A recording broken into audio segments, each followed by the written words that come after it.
आवाज सुनाई दे रहा है? पीछे वाले लोग दे रहा है सुनाई?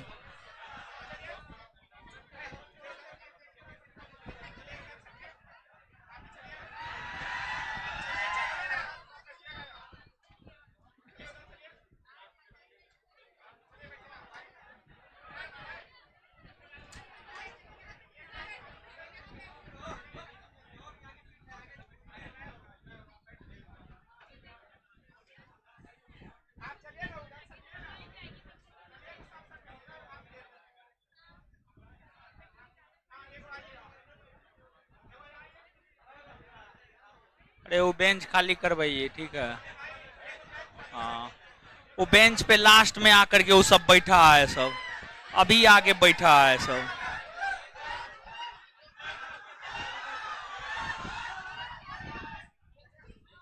क्या हुआ जी? क्या हुआ आप लोग को, क्या हुआ है? बैठिए सब लोग बैठिए। अरे बैठिए ना वो।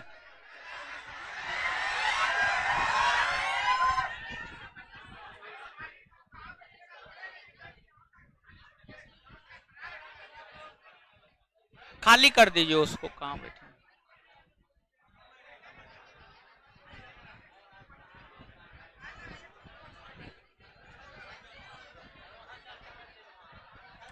खाली कर दीजिए ना। अरे लास्ट वाले आप लोग तो लास्ट में आए हैं, खाली कर दीजिए।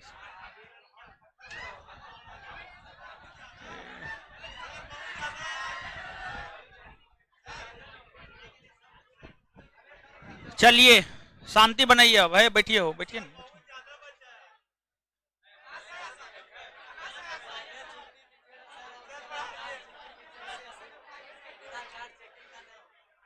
चलिए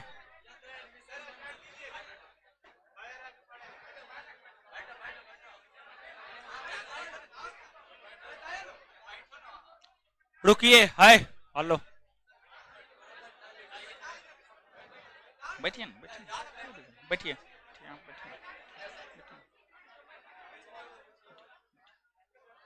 बैठिए बैठिए बैठिए बैठिए। बैठ जाइए बैठ जाइए बैठ।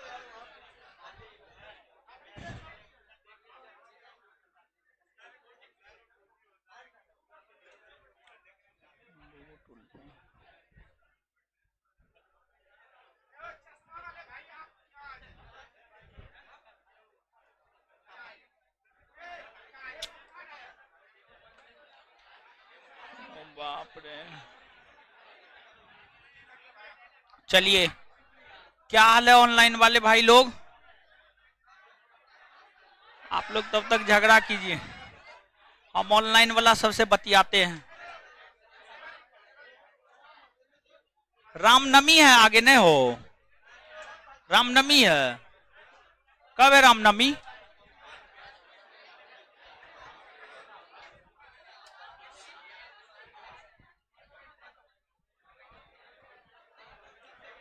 चलिए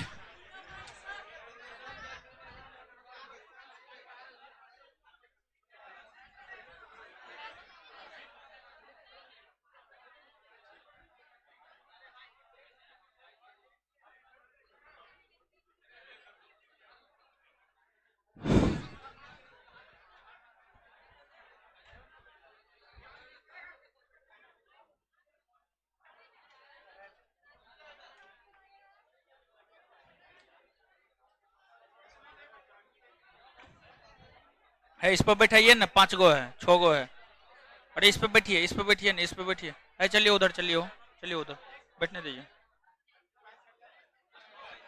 है हटिए अब, आराम से हटिए ना, बैठने दीजिए ना। और जाइए अब, जाइए जाइए।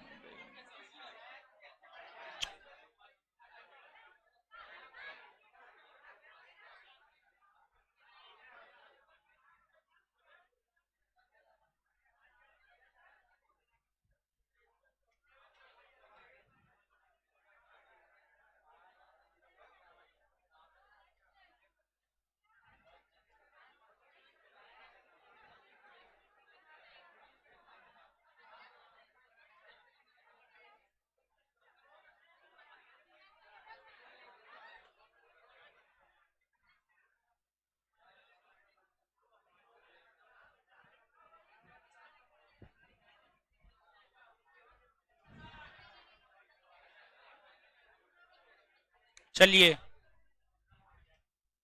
हाँ, क्या हुआ?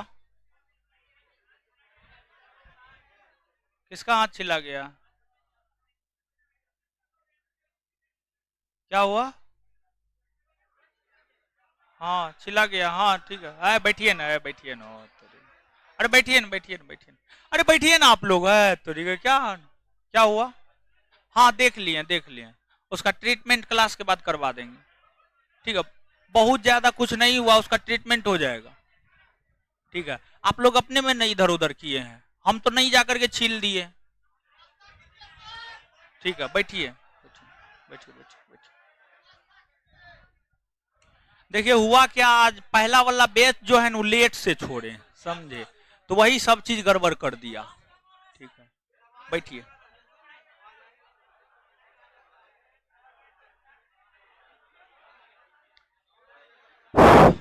हेलो, शांति बनाइएगा तब ना आवाज सुनाई देगा। शांति नहीं रहिएगा तो आवाज कहां से सुनाई देगा? ठीक है, शांत होइएगा तभी ना आवाज सुनाई देगा। शांत रहिए ना। ठीक है, आप ही लोग हल्ला कीजिए, हम देखते हैं आप लोग का मुंह कैसा कैसा है, सबका मुंह।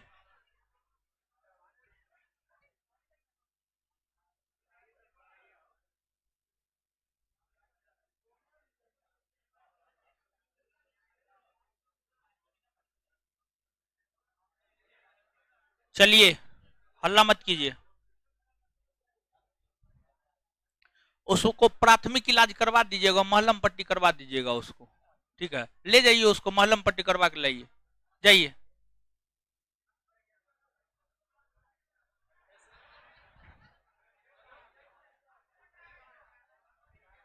महलम पट्टी करवा दीजिए उसको।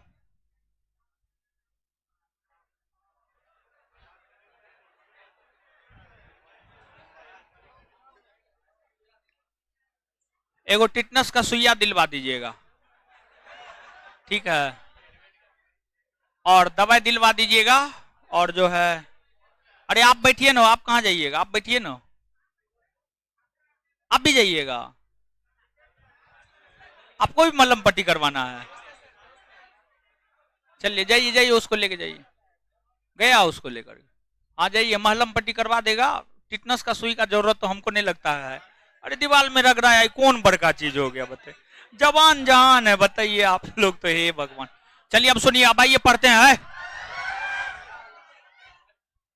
मर्द को दर्द होता है जी। मर्द को दर्द अगर हो गया तो मर्द और औरत में फर्क क्या रहा बताइए।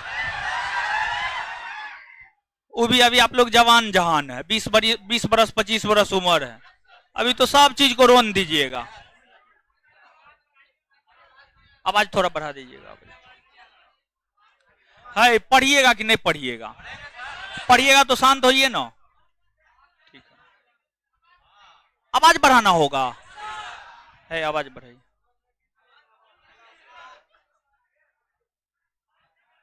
आवाज ठीक है।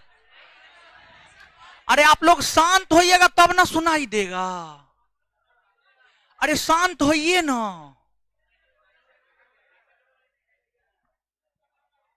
थोड़ा सा बढ़ा दीजिए।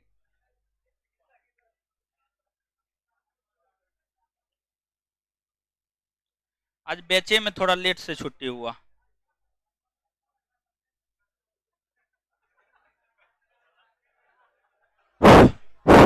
हेलो, अब सुनाई दे रहा?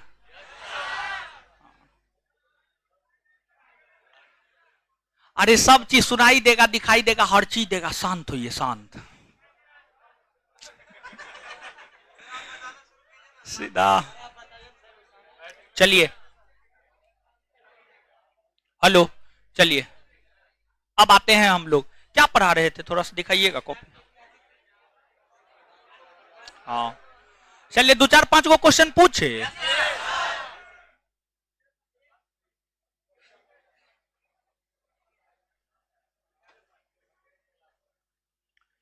किस एक्ट के तहत बंगाल के गवर्नर का पदनाम बदलकर बंगाल का गवर्नर जनरल किया गया? हाँ, 1777 का। अब बंगाल के गवर्नर जनरल को भारत का गवर्नर जनरल 1833, भारत के गवर्नर जनरल को भारत का वायसराय 1858। अच्छा, बंगाल के प्रथम गवर्नर जनरल कौन बने? वारेन। भारत के प्रथम गवर्नर जनरल हाँ लॉर्ड विलियम। भारत के प्रथम वायसराय हाँ लॉर्ड। स्वतंत्र भारत के प्रथम गवर्नर जनरल हाँ लॉर्ड माउंट। स्वतंत्र भारत के प्रथम एवं अंतिम भारतीय गवर्नर जनरल चक्रवर्ती राज। चलिए अब सुनिएगा, देखिए गौर कीजिएगा भाई जी लोग। हाँ, सब चीज ठीक ठाक चल रहा है। आपको संविधान की ऐतिहासिक पृष्ठभूमि, इसमें अब हम लोगों को मूल तौर पर जो पढ़ना है 1773 के रेगुलेटिंग एक्ट से लेकर 1947 के भारतीय स्वतंत्रता अधिनियम तक, 1947 के भारतीय स्वतंत्रता अधिनियम तक हम लोगों को पढ़ना है। 1773 के रेगुलेटिंग एक्ट में क्या प्रावधान थे, 1784 के पिट्स इंडिया एक्ट में क्या प्रावधान थे, 1793 के चार्टर एक्ट में क्या प्रावधान थे, 1813 1833 के चार्टर एक्ट में क्या प्रावधान थे, इन चीजों को हमें पढ़ना है। क्योंकि हम आपको प्रश्न की प्रकृति बता देते हैं। प्रश्न की प्रकृति को आप समझिएगा, प्रश्न किस रूप में कौन कौन से प्रश्न पूछे जाते हैं। देखिए, जैसे कि एक प्रश्न आपसे पूछा जाता है, मुसलमानों को पृथक निर्वाचन का अधिकार किस अधिनियम के तहत? तो 1909 के भारत शासन अधिनियम के तहत दिया गया है। फिर पूछा जाता है कि बोर्ड ऑफ कंट्रोलर का गठन किस एक्ट के तहत हुआ है? तो 1784 के पिट्स इंडिया एक्ट। भारत में ब्रिटिश कंपनी के व्यापार को समाप्त किया गया किस एक्ट के तहत? तो 1833 के तहत पूर्णतः समाप्त किया गया। तो यानी इस एक्ट में जो है ना, हर एक्ट में 1773 के रेगुलेटिंग एक्ट से लेकर भारतीय स्वतंत्रता अधिनियम 1947 तक, 1773 के रेगुलेटिंग एक्ट से लेकर भारतीय स्वतंत्रता अधिनियम 1947 तक हर एक्ट में कुछ ना कुछ प्रावधान किए गए हैं। तो हर एक्ट में जो कुछ ना कुछ प्रावधान किए गए हैं, उस प्रावधान से संबंधित प्रश्न ही आपसे आपके परीक्षा में पूछा जाता है। अब देखिएगा, अंग्रेज, हो सकता है हम आपको बताए भी होंगे, हो सकता है नहीं भी बताए होंगे। अंग्रेजों का जो भारत में शासन रहा है वह 1757 से लेकर के 1947, 1757 से लेकर 1947 तक भारत में अंग्रेजों का शासन रहा है। लगभग 190 वर्ष तक शासन रहा है, लगभग 190 वर्ष तक शासन रहा है, 190 वर्ष तक शासन रहा है। अब देखिएगा, अंग्रेजों का जो शासन भारत में 190 वर्ष तक रहा है, अंग्रेज दो रूप में शासन किया। सबसे पहले 1757 से 1857 तक कंपनी का शासन रहा, ब्रिटिश कंपनी का शासन रहा, और फिर 1858 से 1947 तक भारत के ऊपर ब्रिटिश क्राउन या ब्रिटिश ताज का शासन रहा, ब्रिटिश क्राउन या ब्रिटिश ताज का शासन रहा। जब भी क्या हुआ, अरे उसका लंबाई उतना है तो क्या कीजिएगा, बेचारा खड़ा थोड़े है।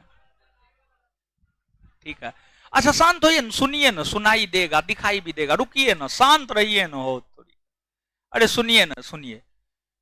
तो आपको समझिएगा, ब्रिटिश क्राउन का शासन 1858 से 1947, ब्रिटिश कंपनी का शासन 1718 से 57, 1718 से 1757 से 1857। मोबाइल बंद कीजिए अब, ठीक है। तो ये चीज है, शासन कंपनी का रहा हो या शासन ब्रिटिश क्राउन या ताज का रहा हो, शासन कंपनी का रहा हो या शासन क्राउन या ताज का रहा हो, कानून का निर्माण ब्रिटिश संसद ने किया, कानून का निर्माण ब्रिटिश संसद ने किया। चाहे 1773 का रेगुलेटिंग एक्ट हो या 1784 का पिट्स इंडिया एक्ट हो या 1909 का भारत शासन अधिनियम हो या 1919 का भारत शासन अधिनियम हो या 1947 का भारतीय स्वतंत्रता अधिनियम हो, हर एक्ट को पारित ब्रिटिश संसद ने किया। किसने किया? ब्रिटिश संसद। चीजों को समझते जाइएगा। देखिए, तो जो भारत के भीतर अंग्रेजों का शासन रहा है वह दो रूप में रहा है। एक कंपनी ने शासन किया है, दूसरा क्राउन या यानी राजा रानी ने, क्राउन राजा रानी मान लीजिए, राजा रानी ने शासन किया है। तो भारत में कंपनी का शासन हो या क्राउन का शासन हो, दोनों शासन के दौरान जो कानून का निर्माण किया था, कानून का निर्माण ब्रिटिश संसद ने किया है। ब्रिटिश संसद ने कानून का निर्माण किया है। अब देखिएगा भाई जी लोग, सबसे पहले तो कंपनी ही शासन किया।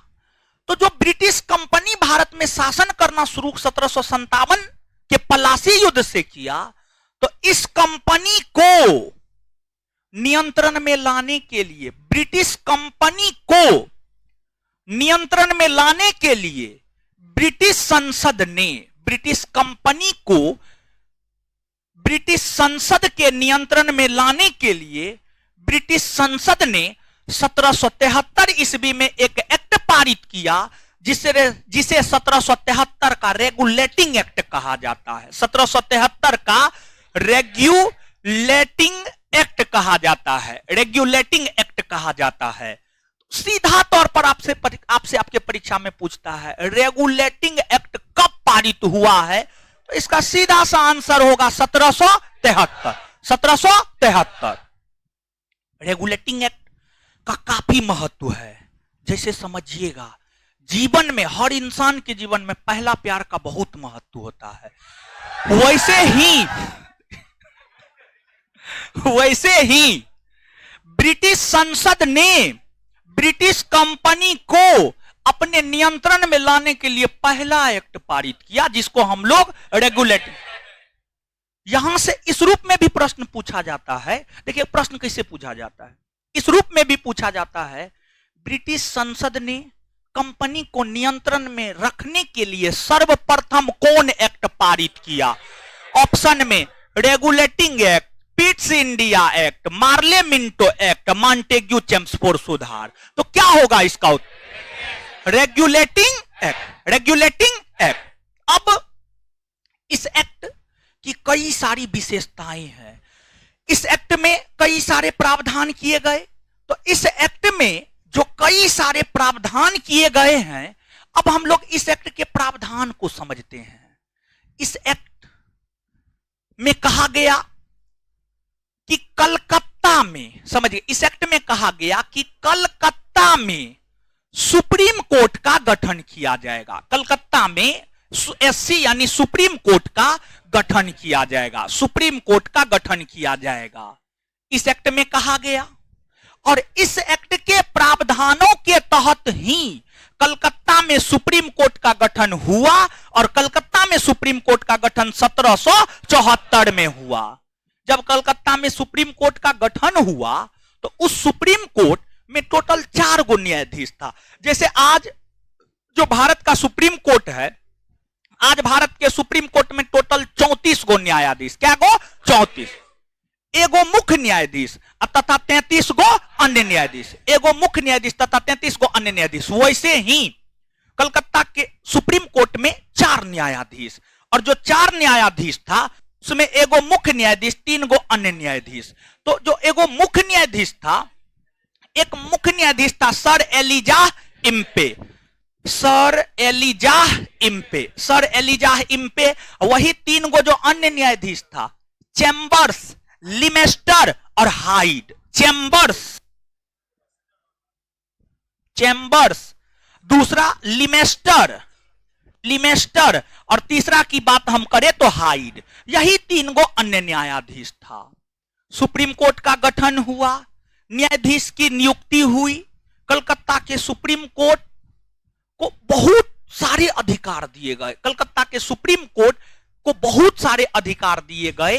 कलकत्ता के सुप्रीम कोर्ट का क्या अधिकार होगा, इसका कोई निर्धारण ही नहीं हुआ कि क्या क्या अधिकार होगा, इसका कोई निर्धारण नहीं हुआ। सुप्रीम कोर्ट को जो मन हो रहा था वो अपना कर रहा था। एक ये हो गया।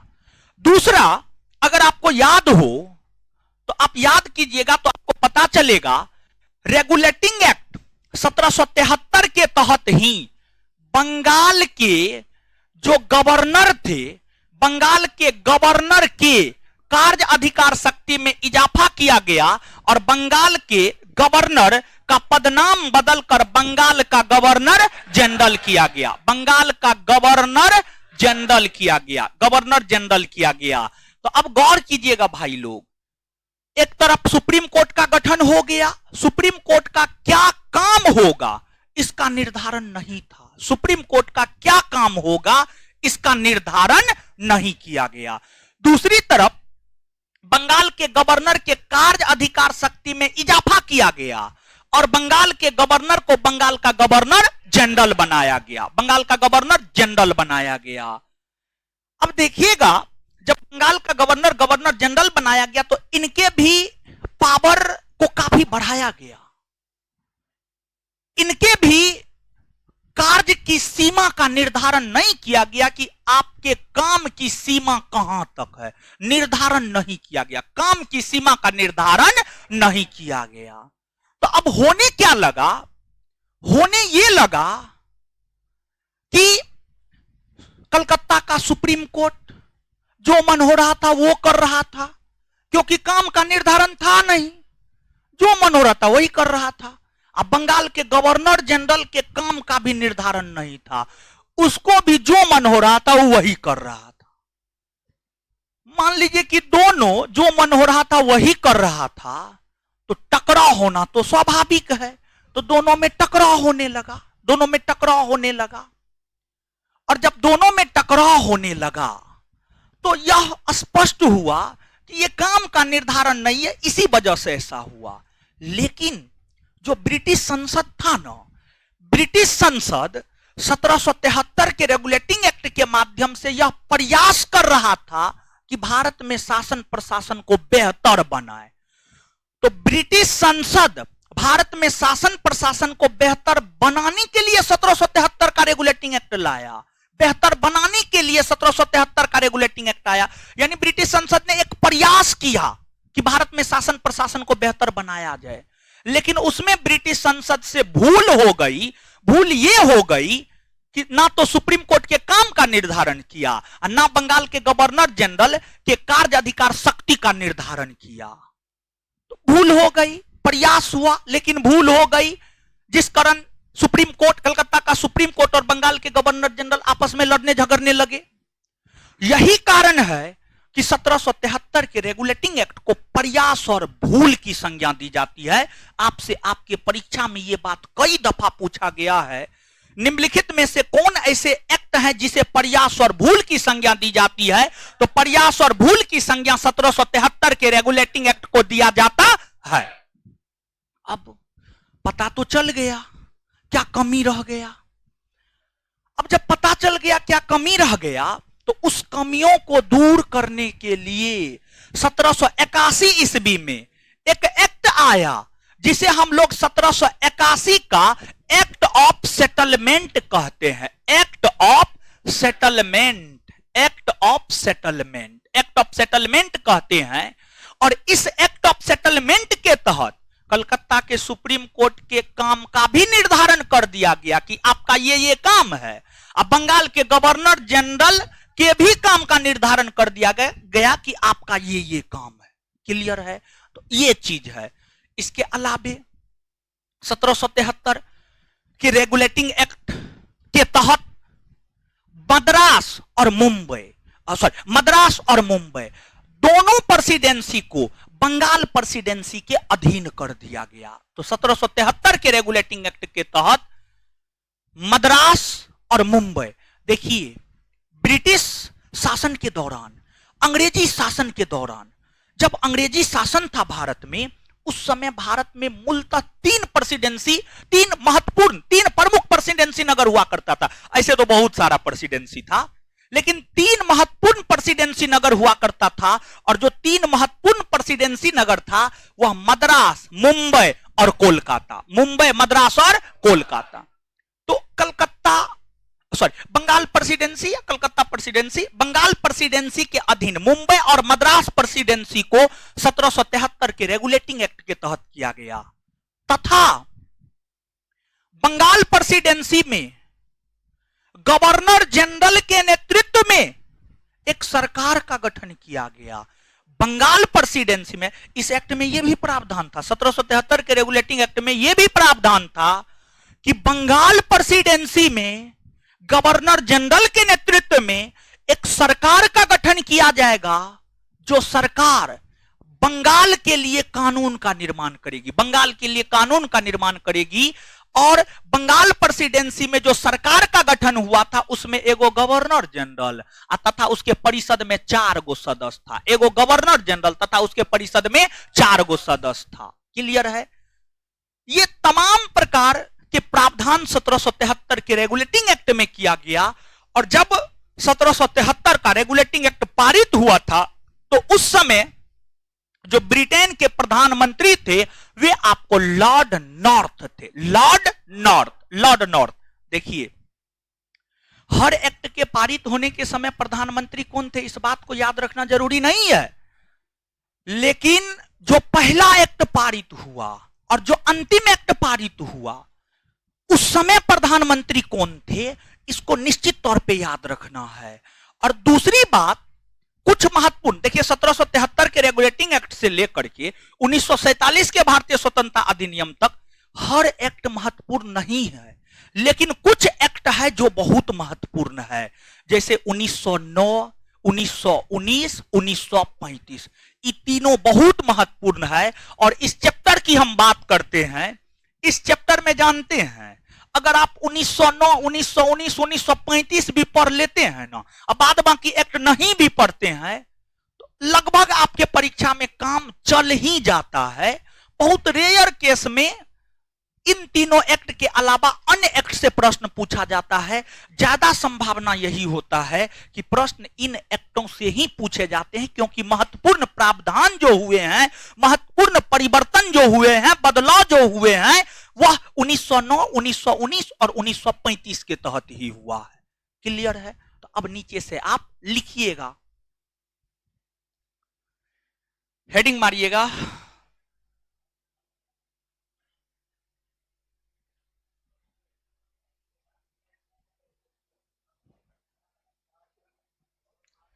लिखिएगा भाई जी लोग,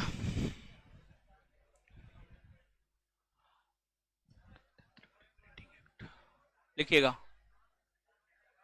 regulating act, regulating act, regulating act,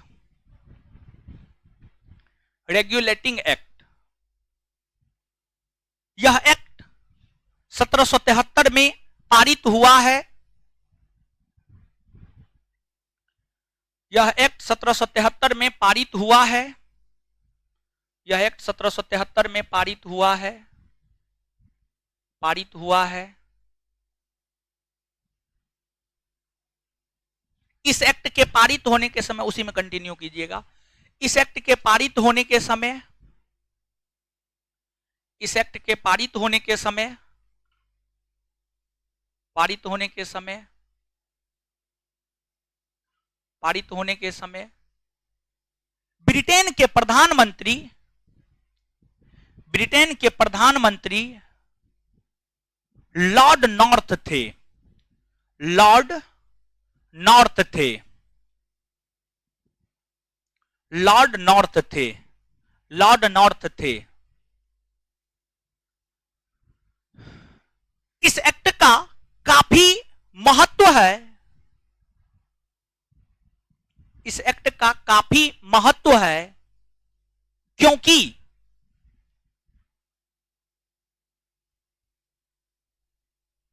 इस एक्ट का काफी महत्व है, क्योंकि क्योंकि क्योंकि ब्रिटिश संसद ने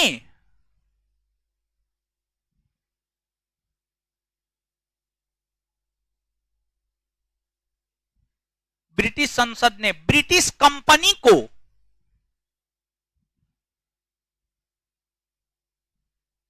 नियंत्रण में लाने के लिए, क्योंकि ब्रिटिश संसद ने ब्रिटिश कंपनी को नियंत्रण में लाने के लिए, क्योंकि ब्रिटिश संसद ने ब्रिटिश कंपनी को नियंत्रण में लाने के लिए यह एक्ट पारित किया।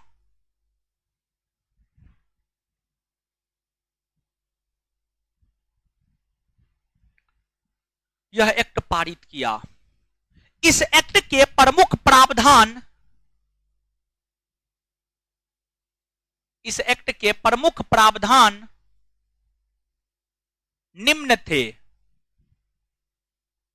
इस एक्ट के प्रमुख प्रावधान निम्न थे। इस एक्ट के प्रमुख प्रावधान निम्न थे। Full stop. एक नंबर में बंगाल प्रेसिडेंसी के अधीन, बंगाल प्रेसिडेंसी के अधीन मुंबई और मद्रास प्रेसिडेंसी, बंगाल प्रेसिडेंसी के अधीन मुंबई और मद्रास प्रेसिडेंसी, बंगाल प्रेसिडेंसी के अधीन मुंबई और मद्रास प्रेसिडेंसी को कर दिया गया। बंगाल प्रेसिडेंसी के अधीन बंबई और मद्रास प्रेसिडेंसी को कर दिया गया। बंगाल प्रेसिडेंसी के अधीन मुंबई और मद्रास प्रेसिडेंसी को कर दिया गया।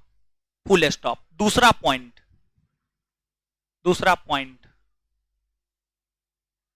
बंगाल प्रेसिडेंसी में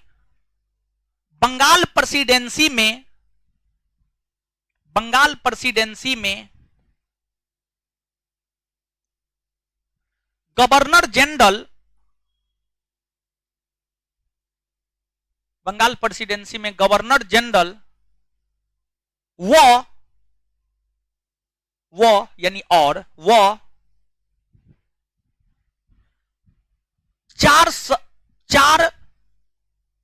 चार सदस्यों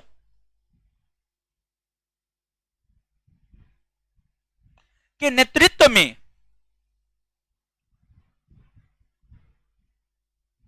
सरकार का गठन किया गया। सरकार का गठन किया गया।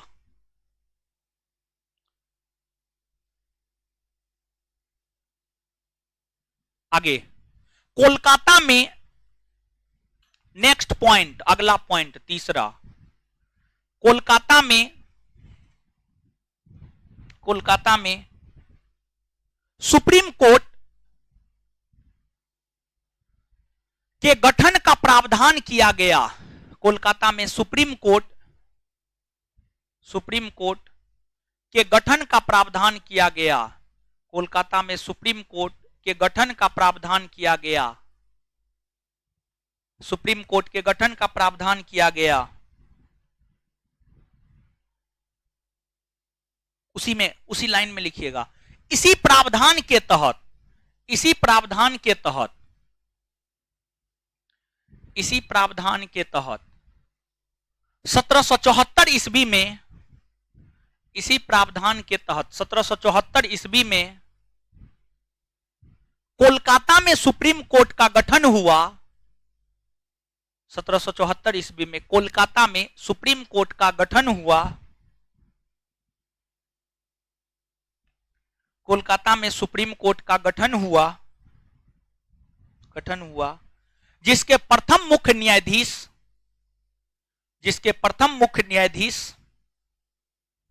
सर एलिजाह इम्पे, जिसके प्रथम मुख्य न्यायाधीश सर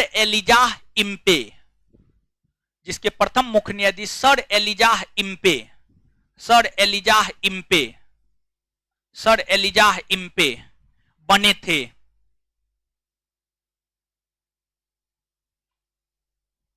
सर एलिजाह इम्पे बने थे तथा तीन अन्य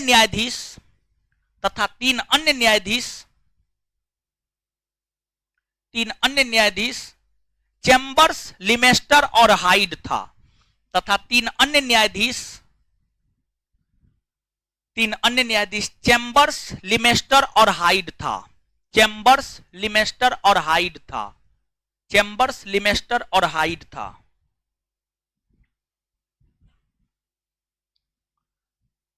नेक्स्ट, अगला पॉइंट, बंगाल के गवर्नर, बंगाल के गवर्नर के कार्य अधिकार शक्ति में इजाफा कर, बंगाल के गवर्नर के, बंगाल के गवर्नर के कार्य अधिकार शक्ति में इजाफा कर, बंगाल के गवर्नर के कार्य अधिकार शक्ति में इजाफा कर,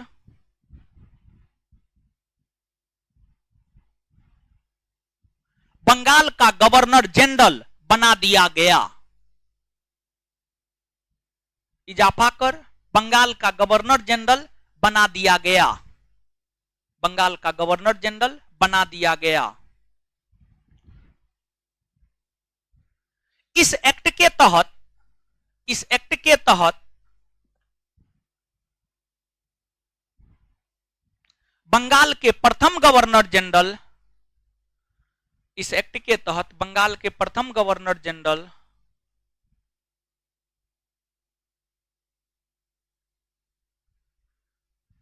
वारेन हेस्टिंग्स बने।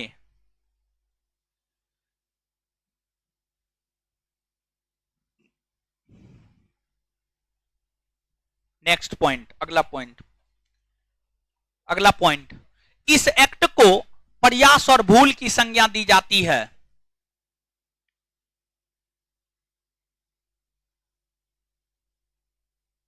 इस एक्ट को प्रयास और भूल की संज्ञा दी जाती है। इस एक्ट को प्रयास और भूल की संज्ञा दी जाती है क्योंकि यह अस्पष्ट था, क्योंकि यह एक्ट अस्पष्ट था, क्योंकि यह एक्ट अस्पष्ट था। अगला पॉइंट, क्योंकि यह एक्ट अस्पष्ट था, क्लियर नहीं था, यह एक्ट अस्पष्ट था। नेक्स्ट, अगला पॉइंट, इस एक्ट की कमियों को दूर करने के लिए, देखिए एगो बात बताइएगा, जहां पर भी इस शब्द का प्रयोग करते हैं तो उसका मतलब क्या समझ, रेगुलेटिंग, समझिएगा ना, हो दूसरा कुछ नहीं समझिएगा। हाँ, दूसरा कुछ नहीं समझना, लिखिएगा। इस एक्ट की कमियों को दूर करने के लिए 1781 ईस्वी में, 1781 ईस्वी में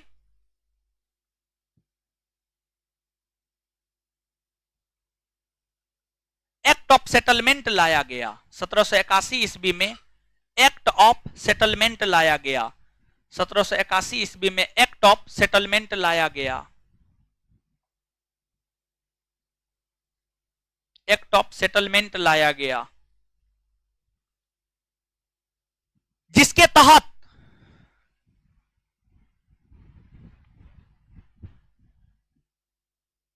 कलकत्ता के सुप्रीम कोर्ट, जिसके तहत कलकत्ता के सुप्रीम कोर्ट, कलकत्ता के सुप्रीम कोर्ट और बंगाल के गवर्नर जनरल, बंगाल के गवर्नर जनरल के कार्य को, बंगाल के गवर्नर जनरल के कार्य को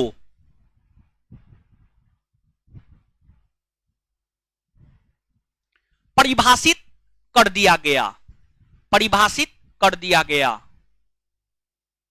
परिभाषित कर दिया गया।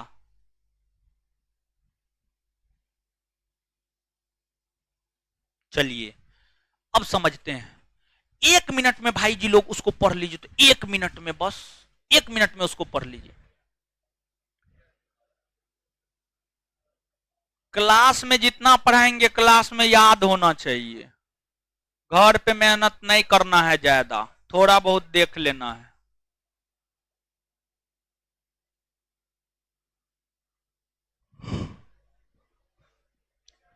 बोलिए हो, क्या दिक्कत है लाइव वाले? कमेंट तो आप लोग का देखे रहे हैं। क्या फिर से बोले हो? इतना स्लो तो लिखाते हैं वो, हे भगवान। जो छूटा है बोलिए जल्दी।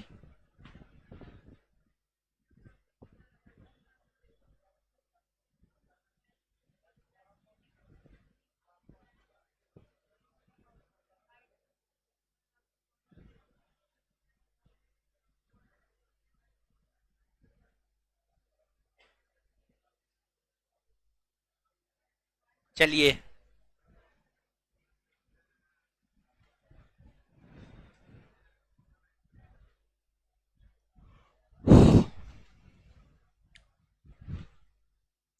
भाई जी लोग पढ़ लिए? एक बार बिना देखे हुए याद कीजिए तो। रेगुलेटिंग एक्ट कब पारित हुआ? 1700। अच्छा, जब रेगुलेटिंग एक्ट पारित हुआ था तो ब्रिटेन का प्रधानमंत्री कौन था? लॉर्ड लॉर्ड अच्छा, कौन एक्ट को प्रयास और भूल की संज्ञा? 1773 के। अच्छा, 1773 के रेगुलेटिंग एक्ट के तहत कलकत्ता में सुप्रीम कोर्ट का गठन कब हुआ? हाँ, 1774। कलकत्ता के सुप्रीम कोर्ट के प्रथम मुख्य न्यायाधीश सर एलिजा। अच्छा, 1773 के रेगुलेटिंग एक्ट के तहत बंगाल के गवर्नर जनरल हो गए। 1773 के रेगुलेटिंग एक्ट के तहत बंगाल के प्रथम गवर्नर जनरल कौन? वारेन। अच्छा, 1773 के रेगुलेटिंग एक्ट की कमियों को दूर करने के लिए एक्ट ऑफ सेटलमेंट कब लाया गया? 1700। बात क्लियर? चलिए, अब देखिएगा भाई जी लोग, 1773 के रेगुलेटिंग एक्ट पारित होने के 11 वर्षों के बाद 1784 ईस्वी में एक एक्ट पारित हुआ जिसे पिट्स इंडिया एक्ट कहते हैं, जिसे हम लोग पिट्स इंडिया एक्ट कहते हैं। पिट्स इंडिया एक्ट कहते हैं। यह एक्ट 1784 में पारित हुआ। और जानते हैं, इस एक्ट को पारित इस समय के ब्रिटेन के प्रधानमंत्री विलियम पीट ने किया था। विलियम पीट ने किया था। तो जो 1784 ईस्वी में एक्ट पारित हुआ उसे पिट्स इंडिया एक्ट इस वजह से कहा जाता है क्योंकि इस एक्ट को पारित इस समय के जो ब्रिटिश प्रधानमंत्री विलियम पीट थे उन्होंने किया था। इसी वजह से इसे पिट्स इंडिया एक्ट कहा जाता है। पिट्स इंडिया एक्ट में कई सारे प्रावधान किए गए। पिट्स इंडिया एक्ट में कई सारे प्रावधान किए गए। अब देखिए, जब आप इतिहास पढ़िएगा ना तो इतिहास में आपको युद्ध पढ़ने को मिलेगा। आंग्ल मैसूर युद्ध, आंग्ल मराठा युद्ध, आंग्ल नेपाल युद्ध, आंग्ल बर्मा युद्ध, आंग्ल सिख युद्ध, कई आंग्ल अफगान युद्ध, कई प्रकार के युद्ध आपको देखने को मिलेंगे। तो आंग्ल का मतलब अंग्रेज होता है। आंग्ल का मतलब अंग्रेज। अब मान लीजिए अंग्रेज मैसूर के शासक के साथ युद्ध लड़ा तो उसको आंग्ल मैसूर युद्ध। अंग्रेज नेपाल के शासक के साथ युद्ध लड़ा तो उसको आंग्ल नेपाल युद्ध। अंग्रेज अफगानिस्तान के शासक के साथ युद्ध लड़ा तो आंग्ल अफगान युद्ध। अंग्रेज बर्मा के शासक के साथ युद्ध लड़ा तो आंग्ल बर्मा युद्ध। अंग्रेज मराठा के साथ युद्ध लड़ा तो आंग्ल मराठा युद्ध। अंग्रेज सिख के साथ युद्ध लड़ा तो आंग्ल सिख युद्ध। तो अंग्रेज युद्ध क्यों लड़ रहा था? समझ गए? अंग्रेज युद्ध क्यों लड़ रहा था? अंग्रेज यह चाहता था कि हम भारत में अपने साम्राज्य को स्थापित करें, मतलब पूरे भारत को हम अपने अधिकार में ले ले। और उस समय राजा महाराजा का शासन था। राजा महाराजा का शासन हुआ करता था। कोई क्षेत्र में कोई और राजा शासन कर रहा है। मान लीजिए कि पंजाब में रंजीत सिंह शासन कर रहा है, मैसूर में हैदर अली शासन कर रहा है, महाराष्ट्र में छत्रपति पेशवा लोग शासन कर रहे हैं। तो अलग अलग क्षेत्र में अलग अलग राजे महाराजे शासन कर रहे थे। अब अंग्रेज यह चाहता था कि पूरे भारत पर मेरा अधिकार हो जाए। अब राजा शासन कर रहा है, उसको आप पराजित कीजिएगा तब ना उसका क्षेत्र आप में आएगा। अगर पराजित नहीं कीजिएगा तो थोड़े आएगा जी। बिना लड़े हुए कुछ होता है जी? कुछ नहीं होता है। समझ गए? तो जो अंग्रेज था भारत में ब्रिटिश साम्राज्य के विस्तार हेतु युद्ध लड़ रहा था और युद्ध के माध्यम से अलग अलग क्षेत्र को जीतकर ब्रिटिश साम्राज्य में मिला रहा था। ब्रिटिश साम्राज्य में मिला रहा था तो उसको ब्रिटिश आधिपत्य का क्षेत्र हम कह सकते हैं, मतलब अंग्रेजों के अधिकार वाला क्षेत्र है? नहीं कह सकते हैं। कह सकते हैं कि नहीं कह सकते? अब मान लीजिए आप किसी को जीतकर अपने अधिकार में ले लिए तो वो तो आपके आधिपत्य वाला क्षेत्र हो गया। हुआ कि नहीं हुआ? मान लीजिए एग्जाम्पल के तौर पर रसिया यूक्रेन को पराजित कर अपने अधिकार में कर लिया तो यूक्रेन रसिया के आधिपत्य वाला क्षेत्र कहलाएगा कि नहीं कहलाएगा? हाँ या ना? कहलाएगा ना? हो कहलाएगा। तो जो 1784 का पिट्स इंडिया एक्ट पारित हुआ था, 1784 का पिट्स इंडिया एक्ट पारित हुआ था, इस एक्ट में कहा गया कि अंग्रेजी कंपनी युद्ध के माध्यम से भारत में जिस क्षेत्र को जीतती है वह ब्रिटिश आधिपत्य वाला क्षेत्र कहलाएगा। वह ब्रिटिश आधिपत्य वाला क्षेत्र कहलाएगा। गौर कीजिएगा, एक बार फिर से बोल रहे हैं। 1784 के पिट्स इंडिया एक्ट में कहा गया कि अंग्रेजी कंपनी युद्ध के द्वारा भारत में जिस क्षेत्र को जीतती है वह क्षेत्र ब्रिटिश आधिपत्य वाला क्षेत्र कहलाएगा। ब्रिटिश आधिपत्य वाला क्षेत्र कहलाएगा। अब देखिए आपसे यहां से क्वेश्चन कैसे पूछा जाता है? क्वेश्चन ऐसे पूछा जाता है, निम्नलिखित में से किस एक्ट के प्रावधान के तहत कंपनी द्वारा जीते गए क्षेत्र को ब्रिटिश आधिपत्य का क्षेत्र कहा गया? 1784 का पिट्स इंडिया, 1784 का पिट्स इंडिया, याद रखिएगा। अब देखिएगा, आपको जो ब्रिटिश कंपनी था, ब्रिटिश कंपनी एक व्यापारिक कंपनी था। वह व्यापार करने के लिए भारत आया, व्यापार करने के लिए भारत आया। वह कंपनी भारत में तो व्यापार कर ही रहा था, व्यापार के साथ साथ वह कंपनी भारत में शासन प्रशासन भी करना शुरू कर दिया, शासन प्रशासन भी करना शुरू कर दिया। तो कंपनी का एक काम व्यापार करना था और कंपनी का दूसरा काम शासन प्रशासन करना था। तो कंपनी का एक काम व्यापार और दूसरा काम आपको शासन प्रशासन करना था। तो कंपनी एक व्यापारिक कंपनी थी, लेकिन वह व्यापार भी करती थी और साथ ही साथ शासन भी करने लगी, शासन भी करने लगी। तो अब लंदन में, ब्रिटेन में है लंदन, कहां है? ब्रिटेन। लंदन में कंपनी के व्यापार पर नियंत्रण रखने के लिए, लंदन में कंपनी के व्यापार पर नियंत्रण रखने के लिए बोर्ड ऑफ डायरेक्टर का गठन हुआ, बोर्ड ऑफ डायरेक्टर का गठन हुआ। और कंपनी जो भारत में शासन प्रशासन कर रहा था, कंपनी के राजनीतिक मामलों या शासन प्रशासन की मामलों की देखरेख के लिए, उस पर कंट्रोल करने के लिए बोर्ड ऑफ कंट्रोलर का गठन हुआ, बोर्ड ऑफ कंट्रोलर का गठन हुआ। और ये दोनों संस्था, बोर्ड ऑफ डायरेक्टर हो या बोर्ड ऑफ कंट्रोलर हो, दोनों संस्था लंदन में स्थापित हुआ। बोर्ड ऑफ डायरेक्टर व्यापारिक मामला को देखने के लिए, बोर्ड ऑफ कंट्रोलर जो है राजनीतिक या प्रशासनिक मामलों को देखने के लिए। अब प्रश्न ये उठता है, ये दोनों संस्था 1784 के पिट्स इंडिया एक्ट के तहत गठित हुआ या फिर किसी और एक्ट के तहत गठित हुआ? तो इसमें आप गौर कीजिएगा, ये जो बोर्ड ऑफ डायरेक्टर है ना, जब कंपनी की स्थापना हुई थी, कंपनी की स्थापना कब हुई है? कब हुई है? 1600।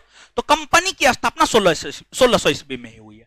जब कंपनी की स्थापना हुई थी तो कंपनी की स्थापना के समय ही बोर्ड ऑफ डायरेक्टर का गठन हो गया था, कंपनी की स्थापना के समय ही बोर्ड ऑफ डायरेक्टर का गठन हो गया था। ये जो 1784 का पिट्स इंडिया एक्ट है, 1784 के पिट्स इंडिया एक्ट के तहत बोर्ड ऑफ कंट्रोलर का गठन हुआ है। बोर्ड ऑफ कंट्रोलर का गठन हुआ है। इस बात को आप स्पष्टता पूर्वक याद रखिएगा कि बोर्ड ऑफ डायरेक्टर व्यापारिक मामला को देखता था, इसका गठन कंपनी की स्थापना के समय हुआ था। बोर्ड ऑफ कंट्रोलर राजनीतिक मामला को देखता था, इसका गठन 1784 के पिट्स इंडिया एक्ट के तहत हुआ। बहुत सारा ऐसा बुक है जो लिखता है 1784 के पिट्स इंडिया एक्ट के तहत बोर्ड ऑफ डायरेक्टर और कंट्रोलर दोनों का गठन हुआ, जो कि सरासर गलत है। बुक लिखता है और बहुत सारा टीचर भी इस चीज को बताता है, समझ गए? तो आपको इस चक्कर में नहीं पढ़ना है, अच्छे बुक पढ़िए तब आपको पता चलेगा, समझ गए? तो इस चीज को आप याद रखिएगा। अब इसके बाद जो 1784 का पिट्स इंडिया एक्ट है, 1784 के पिट्स इंडिया एक्ट में संशोधन हुआ और 1784 के पिट्स इंडिया एक्ट में संशोधन 1786 में हुआ। और 1784 के पिट्स इंडिया एक्ट में जो संशोधन 1786 में हुआ, इसे 1786 का अमेंडमेंट एक्ट कहा जाता है। अमेंडमेंट एक्ट कहा जाता है, अमेंडमेंट एक्ट कहा जाता है। और जो 1786 का अमेंडमेंट एक्ट है, 1786 के अमेंडमेंट एक्ट के तहत गवर्नर जनरल को वीटो का अधिकार दिया गया। गवर्नर जनरल को वीटो का अधिकार दिया गया, अर्थात विशेषाधिकार दिया गया, अर्थात विशेषाधिकार दिया गया। मतलब गवर्नर जनरल जो कह दिया वही मान्य होगा, भले उसके परिषद के सदस्य कुछो कहते रहे, उससे कोई फर्क नहीं पड़ता है। गवर्नर जनरल ने जो कह दिया वही सर्वमान्य होगा, वही मान्य होगा। यही आपको वीटो का अधिकार है, याद रखिएगा।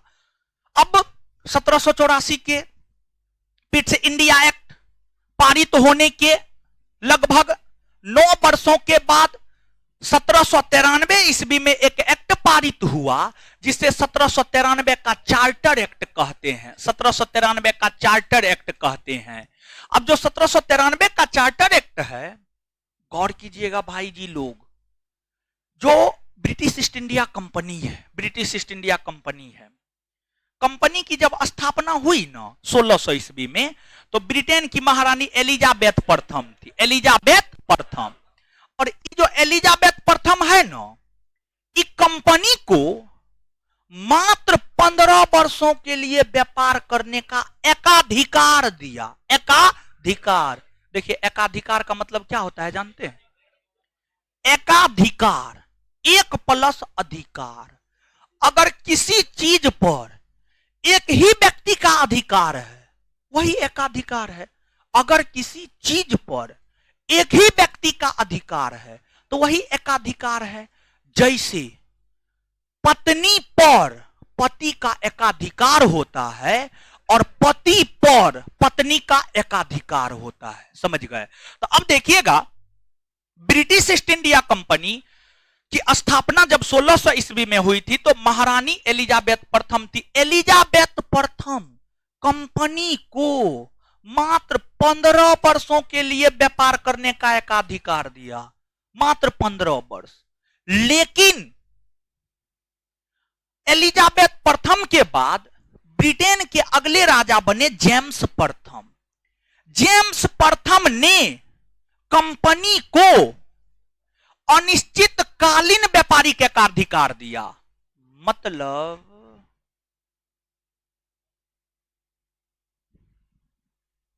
चलिए है तोरी कही ऑनलाइन वाला सब ये सब बड़ी बतियाता है। आप लोग के कमेंट का कुछ हमको करना होगा, ये सब पढ़ने नहीं आता है, समझिएगा?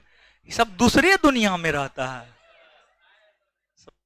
सुनिएगा, तो जो जेम्स प्रथम है, ब्रिटेन के राजा जेम्स प्रथम, जेम्स प्रथम ने कंपनी को अनिश्चितकालीन व्यापार करने का एकाधिकार दिया। यानी कंपनी को एकाधिकार दिया, आपको जितना बरस तक व्यापार करना अपना करते रहिए, हमको कोई दिक्कत नहीं है।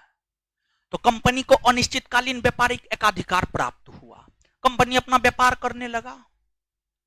लेकिन पहली बार कंपनी के व्यापारिक एकाधिकार पर अंकुश लगाने का प्रयास 1793 के चार्टर एक्ट के द्वारा किया गया।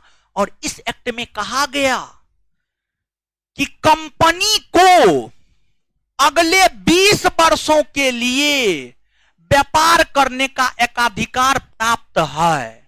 कंपनी को अगले 20 वर्षों के लिए भारत के साथ व्यापार करने का एकाधिकार प्राप्त है। आने वाले दिनों में हो सकता है कि कंपनी के व्यापारिक एकाधिकार छीन ली जाए, कंपनी का व्यापारिक एकाधिकार छीन ली जाए। तो पहली बार ब्रिटिश संसद ने 1793 के चार्टर एक्ट के तहत कंपनी के व्यापारिक एकाधिकार को सीमित करने का प्रयास किया, सीमित करने का प्रयास किया। दूसरी बात 1793 के चार्टर एक्ट में कहा गया, जो कंपनी था ब्रिटिश ईस्ट इंडिया कंपनी जो भारत में व्यापार कर रही थी, उस कंपनी के अधीन बहुत सारे अधिकारी और कर्मचारी थे। तो कंपनी के अधीन जो बहुत सारे अधिकारी और कर्मचारी थे, उसमें कुछ अधिकारी और कर्मचारी भारत में था और कुछ अधिकारी और कर्मचारी लंदन में था, यानी ब्रिटेन में था।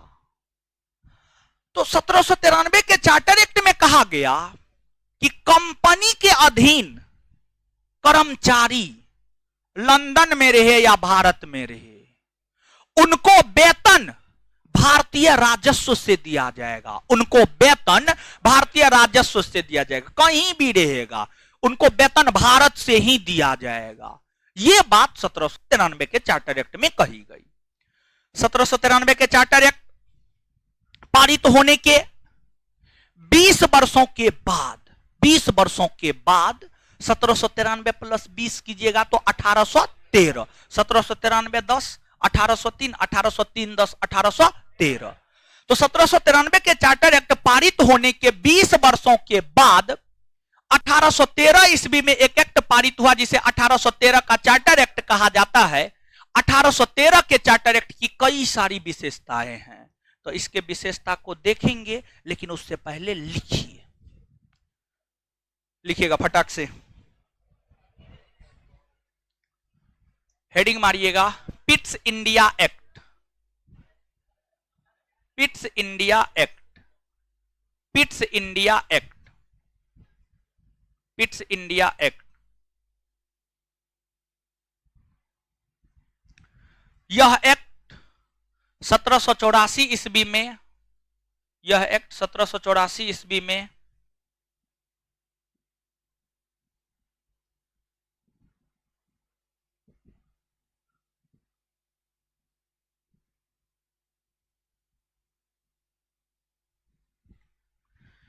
यह एक्ट 1784 ईस्वी में इंग्लैंड के प्रधानमंत्री इंग्लैंड के प्रधानमंत्री इंग्लैंड के प्रधानमंत्री इंग्लैंड के प्रधानमंत्री विलियम पिट इंग्लैंड के प्रधानमंत्री विलियम पिट के द्वारा इंग्लैंड के प्रधानमंत्री विलियम पिट के द्वारा विलियम पिट लिखना पड़ेगा, विलियम पिट के द्वारा पारित किया गया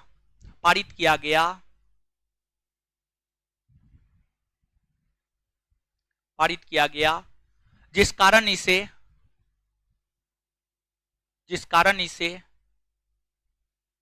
इसे पिट्स इंडिया एक्ट कहा जाता है।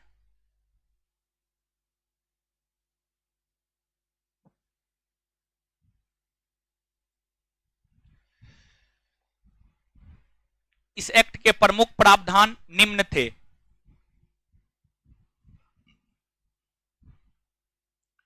इस एक्ट के प्रमुख प्रावधान निम्न थे।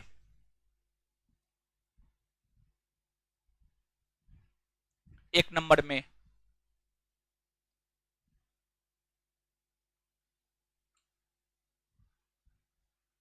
कंपनी के राजनीतिक मामलों की देखरेख हेतु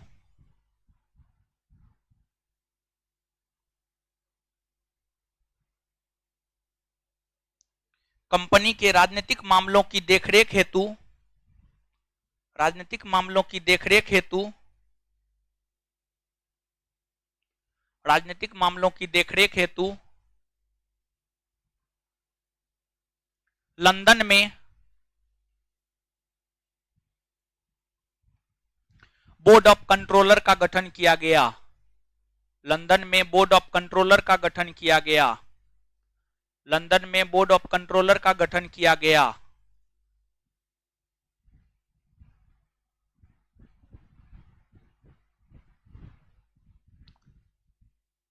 आगे 2 नंबर में कंपनी द्वारा जीते गए क्षेत्र को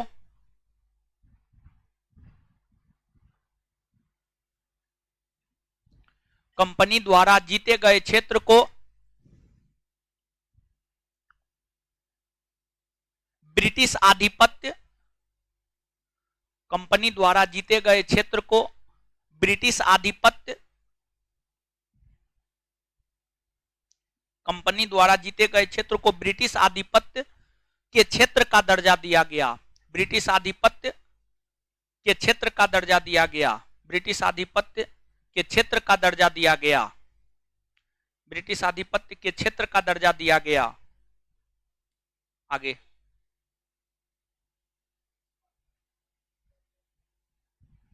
3 नंबर में 1786 के पिट्स इंडिया एक्ट में 1784 के पिट्स इंडिया एक्ट में 1784 के पिट्स इंडिया एक्ट में संशोधन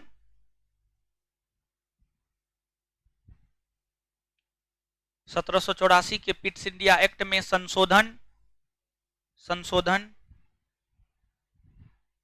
1786 में हुआ। 1786 में हुआ जिसे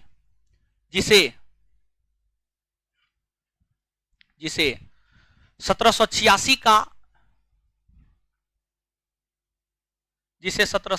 का अमेंडमेंट एक्ट 1786 का अमेंडमेंट एक्ट 1786 का अमेंडमेंट एक्ट कहते हैं। 1786 का अमेंडमेंट एक्ट कहते हैं। इस एक्ट के तहत उसी में कंटिन्यू इस एक्ट के तहत गवर्नर जनरल को विशेषाधिकार प्रदान किया गया। इस एक्ट के तहत गवर्नर जनरल को विशेषाधिकार प्रदान किया गया। इस एक्ट के तहत गवर्नर जनरल को विशेषाधिकार प्रदान किया गया।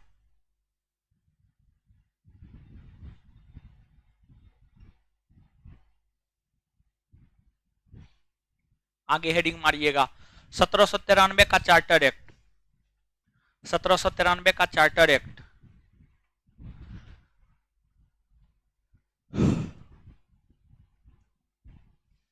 1793 का चार्टर एक्ट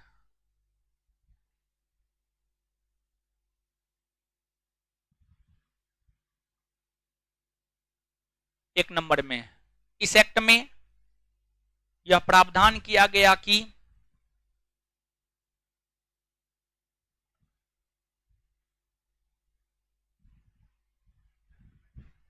इस एक्ट में यह प्रावधान किया गया कि इस एक्ट में यह प्रावधान किया गया कि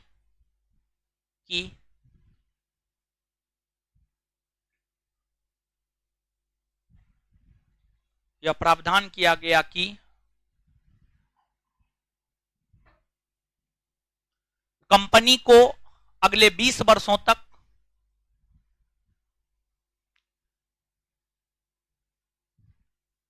कंपनी को अगले 20 वर्षों तक व्यापारिक एकाधिकार प्राप्त रहेगा।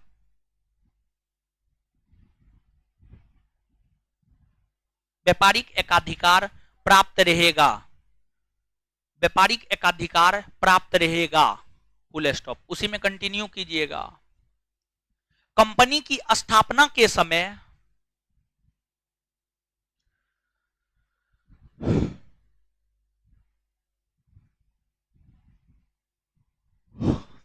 महारानी एलिजाबेथ प्रथम ने कंपनी की स्थापना के समय महारानी एलिजाबेथ प्रथम ने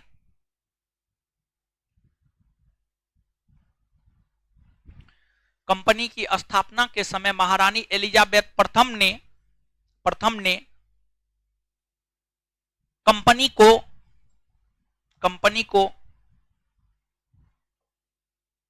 15 वर्षों के लिए व्यापारिक एकाधिकार प्रदान किया। 15 वर्षों के लिए व्यापारिक एकाधिकार प्रदान किया।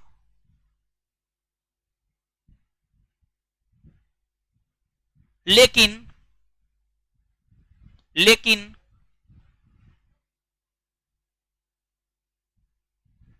लिख लेते हैं ना, फास्ट है क्या?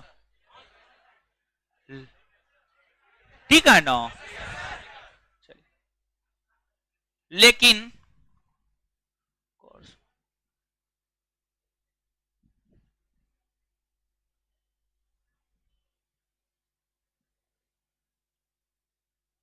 हाँ, लेकिन इंग्लैंड के राजा जेम्स प्रथम ने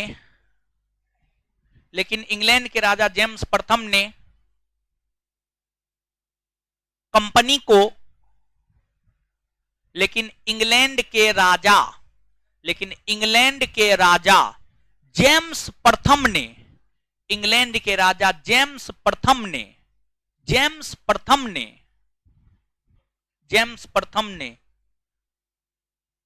राजा जेम्स प्रथम ने कंपनी को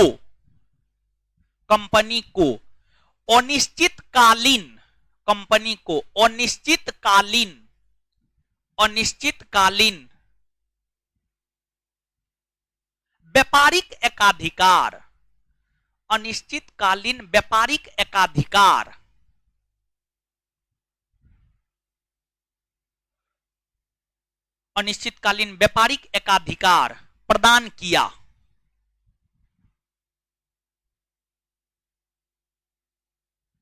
दो नंबर में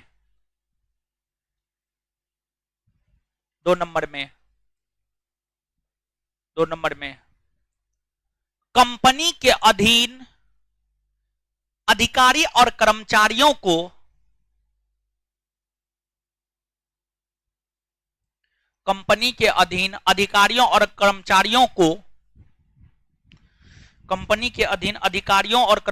को वेतन भारतीय राजस्व से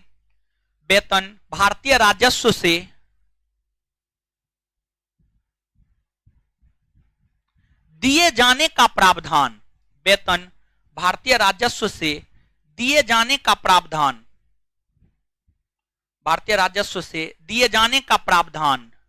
किया गया।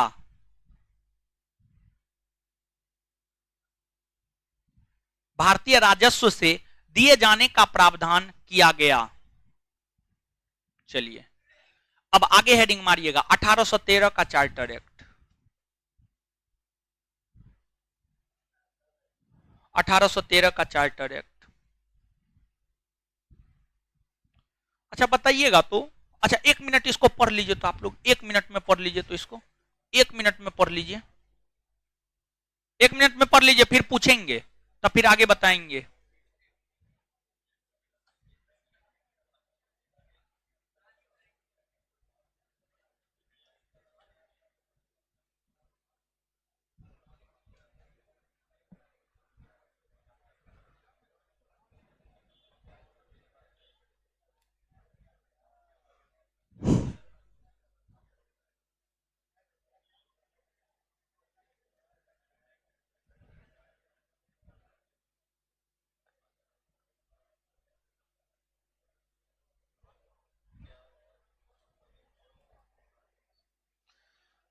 ऑनलाइन वाले आप लोग का कर रहे हैं? कल बायो का क्लास क्यों नहीं? अरे कल जो है ना हुआ ये था कि साउंड खराब हो गया था, समझे? इसी वजह से कल क्लास नहीं हुआ था, और कोई बात न है।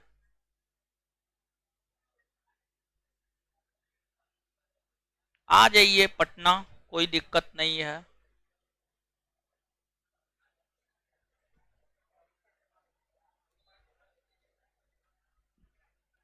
चलिए पढ़ लिए भाई जी लोग।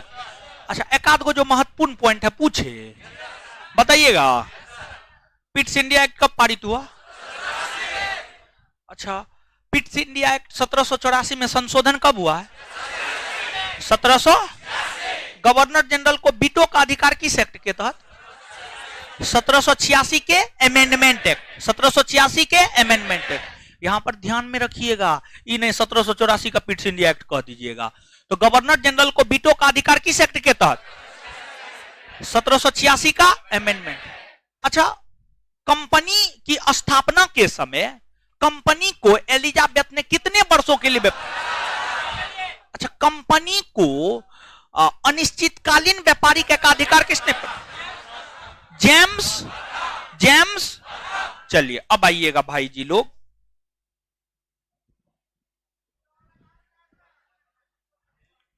हाँ, क्या हुआ? नहीं लिखा है, नहीं लिखा है। हे भगवान,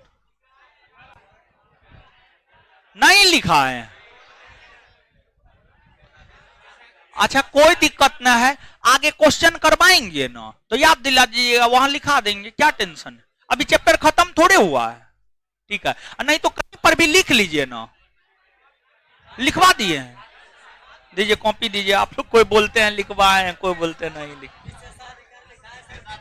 वही तो हो गया, अरे वही तो हो गया बकलोल। चलिए अब सुनिएगा भाई जी लोग। 1813 का चार्टर एक्ट और 1813 के चार्टर एक्ट पारित होने के 20 वर्षों के बाद 1833 में एक एक्ट आया जिसे 1833 का चार्टर एक्ट कहते हैं। तो जो 1813 और 1833 का चार्टर एक्ट है, इस दोनों को एक साथ समझते हैं। देखिए समझिएगा। 1813 के चार्टर एक्ट में कहा गया कि जो कंपनी है, कंपनी के व्यापारिक एकाधिकार को समाप्त किया जाता है।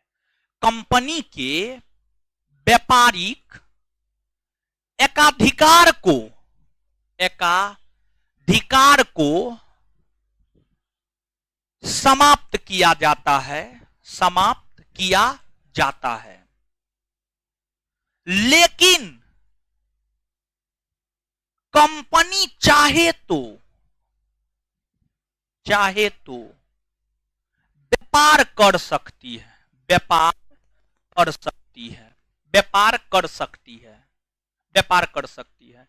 इस लाइन को आप समझिएगा।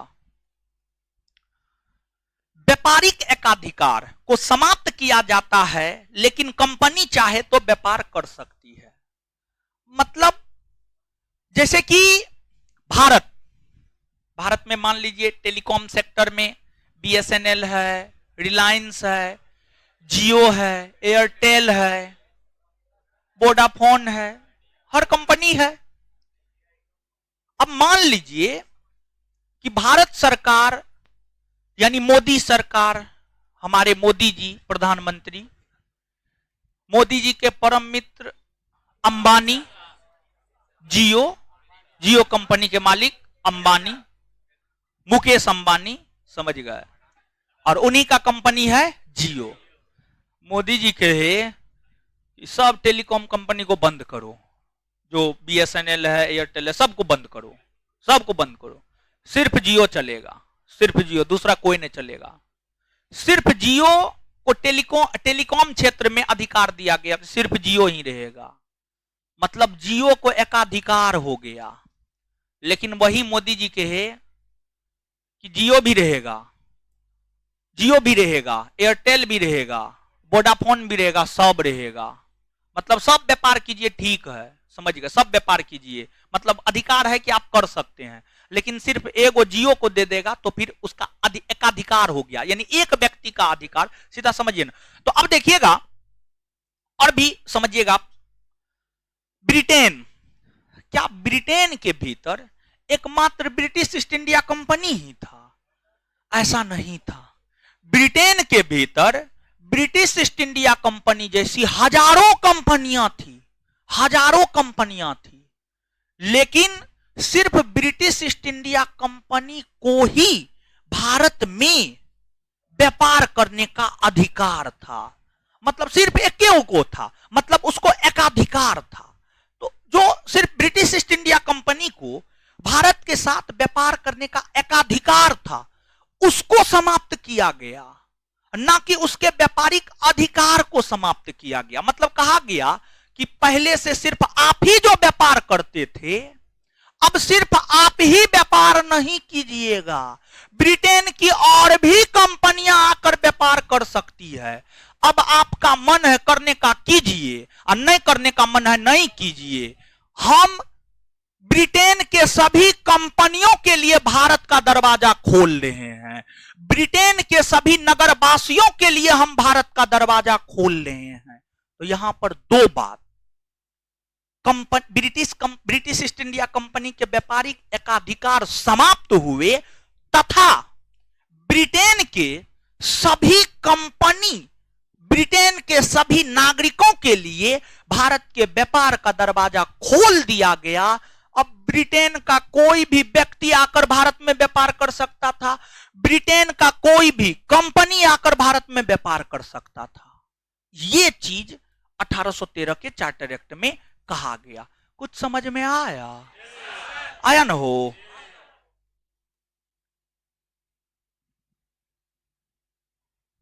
अरे बोलिए ना दीपक जी, ऑनलाइन तो देखते ही तो रहते हैं, कुछ आप लोग कमेंट कीजिएगा, कुछ प्रॉब्लम होगा तब ना देखेंगे हो। हे भगवान। चलिए, पहली बात ये। दूसरी बात, कंपनी के व्यापारिक एकाधिकार छीन लिए गए, लेकिन व्यापारिक अधिकार बना रहा। लेकिन यहां पर कंपनी को कहा गया कि आपको अभी भी भारत में चाय के व्यापार के ऊपर एकाधिकार है, चाय के व्यापार के ऊपर एकाधिकार है। मतलब अभी भी चाय का व्यापार सिर्फ आप ही कीजिएगा, दूसरी कोई भी कंपनी भारत आएगी वो चाय का व्यापार नहीं करेगी। तो चाय के व्यापार पर एकाधिकार बना रहा, तथा पूर्वी एशियाई देशों में चीन के साथ, चाय और चीन, भारत में चाय और पूर्वी एशियाई देशों में चीन, इन दोनों चीज पर कंपनी का अभी भी एकाधिकार बना रहा। मतलब अभी भी कंपनी, ब्रिटिश कंपनी ही चीन के साथ व्यापार कर सकती थी, भारत में चाय का व्यापार कर सकती थी। और जो ब्रिटिश कंपनी थी वो भारत में सूती वस्त्र का व्यापार करती थी, अफीम का व्यापार करती, अफीम नशीला पेय पदार्थ होता है, अफीम का व्यापार करती थी, फिर नील का व्यापार करती थी, सूती वस्त्र का व्यापार करती थी, सौरा का व्यापार करती थी।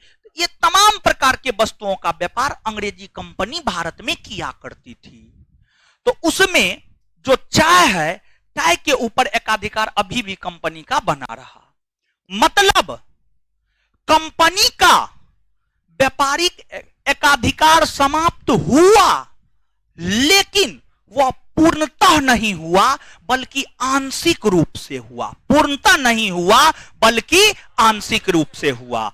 तो तीसरा चीज हम यहां पर यह कह सकते हैं कि कंपनी का व्यापारिक एकाधिकार आंशिक रूप से समाप्त हुआ, आंशिक रूप से समाप्त हुआ। अब देखिएगा 1813 के चार्टर एक्ट में आगे कहा गया कि जो कंपनी है, कंपनी को कहा गया कि आप प्रत्येक वर्ष भारतीय शिक्षा पर 1 लाख रुपया खर्च कीजिए। तो 1813 के चार्टर एक्ट में कहा गया कंपनी को कि आप प्रत्येक वर्ष भारतीय शिक्षा पर 1 लाख रुपया खर्च कीजिए और भारतीयों को शिक्षित कीजिए और उसको छोटा छोटा पद पर काम करवाइए। समझ गए? और होता क्या था जानते हैं? ब्रिटिश कंपनी थी तो उसमें जो बड़े बड़े अधिकारी थे, कर्मचारी थे, वो सब तो अंग्रेज था, अंग्रेजी बोलता था, भारतीयों को पता नहीं चलता था कि वो क्या बोल रहा है क्या नहीं बोल रहा है। तो अब शिक्षित उसको अंग्रेजी में करके छोटा छोटा पद दिए जाने हेतु ये काम किया गया। और अंग्रेज जानते हैं कोई भी काम करता था ना तो उसमें पहले वो अपना मुनाफा देखता था। अगर अंग्रेज को लगता था कहीं पर अगर हम हंसेंगे हमारे हंसने से हमको मुनाफा हो जाएगा तो वो हंस देता था। अंग्रेज को लगता था कि अगर हमारे रोने से हमको मुनाफा होगा तो वो रो देता था। इस प्रकृति का था अंग्रेज। देखिए हम भारतीय और अंग्रेज में क्या अंतर है जानते हैं? भारतीय इमोशन के पीछे भागता है, समझिए, इमोशन के पीछे। और अंग्रेज इमोशन नाम का कोई चीज नहीं। हम भारतीय यहां से निर्णय लेते हैं, अंग्रेज यहां से निर्णय लेता है, यहां से, समझ गए। और यहां से जो निर्णय होता है ना वो ना, यहां वाला निर्णय जो होता है ना वो बड़ी सटीक होता है। समझ रहे हैं बात को? आए यहां वाला जल्दी ले लेता, समझे? तो बात ये है, क्या समझा रहे थे? हाँ, तो होता ये था कि अब मान लीजिए कोई ब्रिटेन से आया है, वो जो क्लर्क के पद पर भी रहता था ना उसको ज्यादा वेतन देना होता था, लेकिन किसी भारतीय को क्लर्क के पद पर रखता था तो उसको बहुत कम वेतन देता था। मान लीजिए कोई ब्रिटेन से भारत आया क्लर्क बन के तो उसको 100 रुपया, कोई भारतीय वही क्लर्क के पद पर है तो उसको मात्र 10 रुपया दिया जाता था। तो कंपनी तो हमेशा चाहेगा कि हमको अधिक से अधिक मुनाफा हो। इसी कारण कंपनी को कहा गया कि आप भारतीय शिक्षा पर प्रति वर्ष कुछ रुपया खर्च कीजिए, प्रति वर्ष 1 लाख रुपया खर्च कीजिए और भारतीयों को शिक्षित करके जो है कंपनी के अधीन अपना अधिकारी कर्मचारी बना दीजिए, कम पैसा पर आपको जो है अच्छा मजदूर मिल जाएगा। समझ गए? तो यह चीज किया गया। इसके बाद ईसाई मिशनरी, जो ईसाई धर्म प्रचारक होता है ना, ईसाई धर्म प्रचारक को ईसाई मिशनरी कहा जाता है, ईसाई मिशनरी कहा जाता है। इस एक्ट में कहा गया, देखिए एगो बात समझिएगा, अंग्रेज भारत आए, उसका मूल उद्देश्य व्यापार करना। जब व्यापार को स्थापित कर लिया, शासन प्रशासन करने लगा, तो अब अंग्रेज का उद्देश्य भारत का ईसाईकरण भी करना हो गया। मतलब अंग्रेज अब भारत में ईसाई धर्म का प्रचार प्रसार भी करने लगा। अंग्रेज भारत में ईसाई धर्म का प्रचार प्रसार भी करने लगा। 1813 के चार्टर एक्ट में कहा गया कि ईसाई मिशनरी को भारत में ईसाई धर्म प्रचार की खुली छूट दी जाती है। मतलब ईसाई मिशनरी पूरे भारतवर्ष में घूम घूम कर ईसाई धर्म का प्रचार प्रसार करे और हिंदू और मुसलमान, जो भारत में हिंदू और मुस्लिम है, उसको ईसाई धर्म में दीक्षित करे, उनको ईसाई बनाए, उनको ईसाई बनाए। ये तमाम प्रकार के प्रावधान 1813 के चार्टर एक्ट में किया गया।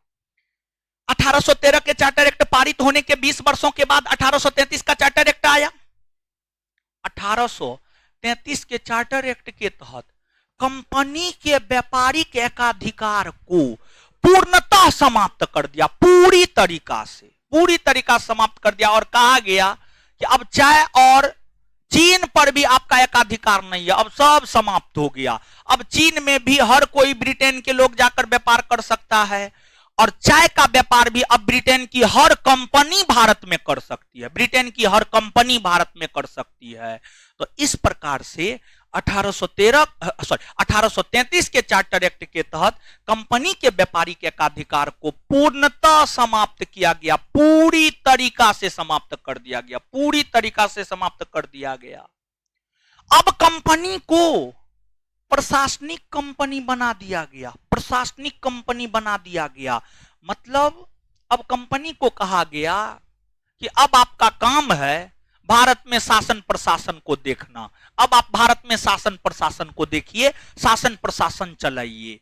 तो इस एक्ट के तहत कंपनी के व्यापारिक एकाधिकार को पूर्णतः समाप्त करते हुए कंपनी को प्रशासनिक कंपनी में तब्दील कर दिया गया, प्रशासनिक कंपनी में तब्दील कर दिया गया।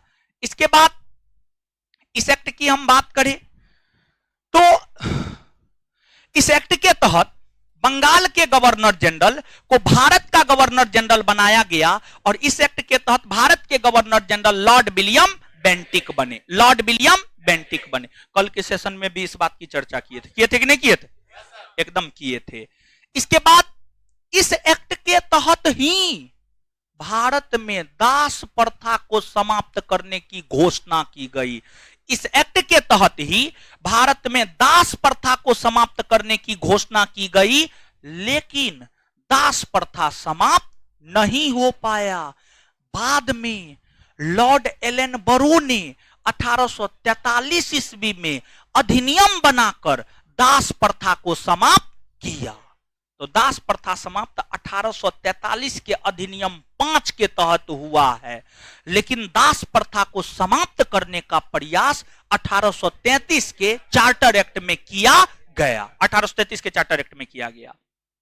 अब इस एक्ट में यह प्रावधान किया गया कि जो कंपनी है, कंपनी के अधीन नियुक्ति में भेदभाव को प्रतिबंधित किया जाता है। इस एक्ट में यह प्रावधान किया गया कि कंपनी के अधीन जो नियुक्ति होती है, उस नियुक्ति में जो भेदभाव होता है, उस भेदभाव को समाप्त किया जाता है और कहा गया कि अब योग्यता के आधार पर कंपनी के अधीन नियुक्ति होगी। योग्यता के आधार पर कंपनी के अधीन नियुक्ति होगी। इस चीज को समझिएगा। देखिए, आपको होता क्या था, कंपनी के अधीन जब नियुक्ति होता था तो देखा जाता था लोग गोरा है या काला, लोग उच्च जाति के हैं या निम्न जाति के, समझ गए? ये सब चीज देखा जाता था। धर्म देखा जाता था, जाति देखा जाता था, रंग देखा जाता था। धर्म, जाति, रंग, मूल वंश, इन आधारों पर कंपनी के अधीन होने वाली नियुक्तियों में भेदभाव किया जाता था। जो गोरा होता था, उच्च जाति का होता था, उच्च धर्म का होता था, उसको शामिल कर लिया जाता था। समझ, शामिल कर लिया जाता था। और जो निम्न जाति का होता था उसे शामिल नहीं किया जाता था। जो काला होता था उसे शामिल नहीं किया जाता था। मतलब भेदभाव किया जाता था। लेकिन 1833 के चार्टर एक्ट में कहा गया कि अब धर्म, मूल वंश, रंग, जाति के आधार पर भेदभाव नहीं होगा। जो योग्य होगा उसे पद दिया जाएगा। तो योग्यता के आधार पर कंपनी के अधीन नियुक्ति होगी, ये बात कहा गया।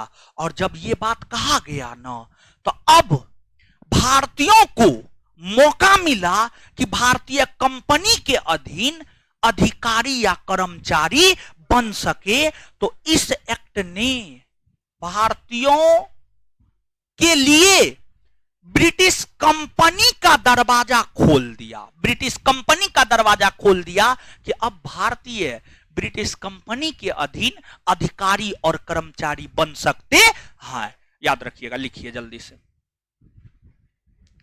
1813 का चार्टर एक्ट,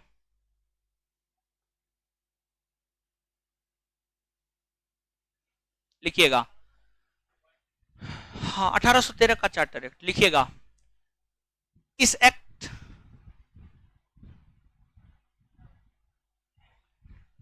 के निम्न प्रावधान है। इस एक्ट के निम्न प्रावधान है। इस एक्ट के निम्न प्रावधान है। इस एक्ट के निम्न प्रावधान है। 1 नंबर में, कंपनी के व्यापारिक एकाधिकार, कंपनी के व्यापारिक एकाधिकार, कंपनी के व्यापारिक एकाधिकार को समाप्त कर दिया गया। कंपनी के व्यापारिक एकाधिकार को समाप्त कर दिया गया।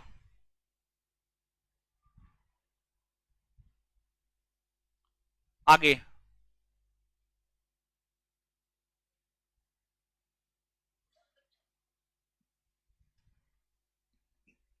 दो नंबर में,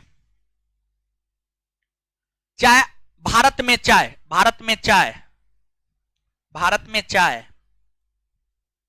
भारत में चाय और पूर्वी और चीन के साथ और चीन के साथ और चीन के साथ व्यापारिक एकाधिकार, भारत में चाय और चीन के साथ व्यापारिक एकाधिकार कंपनी का, व्यापारिक एकाधिकार कंपनी का बना रहा।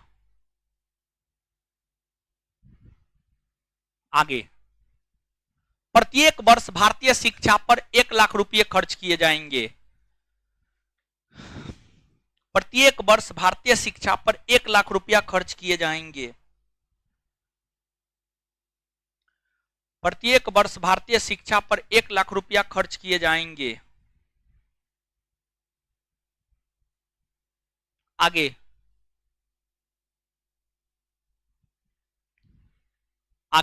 ईसाई मिशनरियों को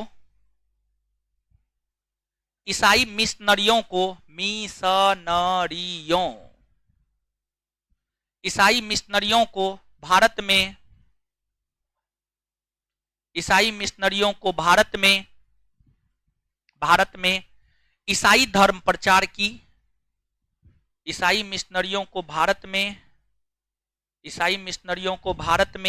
ईसाई धर्म प्रचार की खुली छूट दी गई।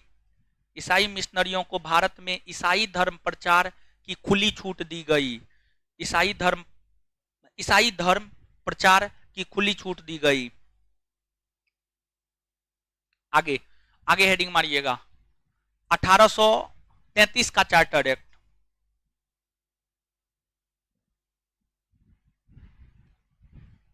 लिखिएगा, इस एक्ट के तहत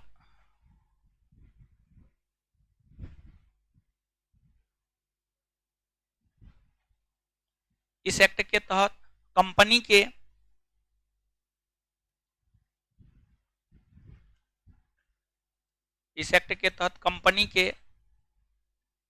व्यापारिक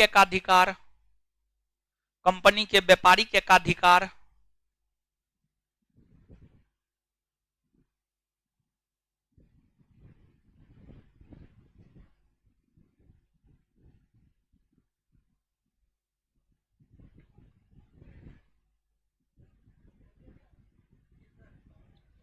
क्या लिखे हम? इस एक्ट के तहत कंपनी के व्यापारिक एकाधिकार को पूर्णतः समाप्त किया गया। कंपनी के व्यापारिक एकाधिकार को पूर्णतः समाप्त किया गया। आगे 2 नंबर में नेक्स्ट पॉइंट, कंपनी को प्रशासनिक कंपनी बना दिया गया। नेक्स्ट पॉइंट, कंपनी को प्रशासनिक कंपनी बना दिया गया। कंपनी को प्रशासनिक कंपनी बना दिया गया। कंपनी को प्रशासनिक कंपनी बना दिया गया। आगे कंपनी के अधीन होने वाली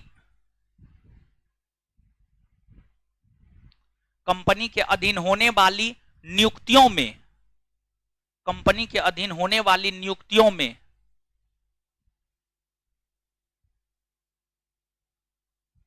भेदभाव को प्रतिबंधित कर दिया गया। कंपनी के अधीन होने वाली नियुक्तियों में भेदभाव को प्रतिबंधित कर दिया गया। अगला पॉइंट, इस एक्ट ने भारतीयों को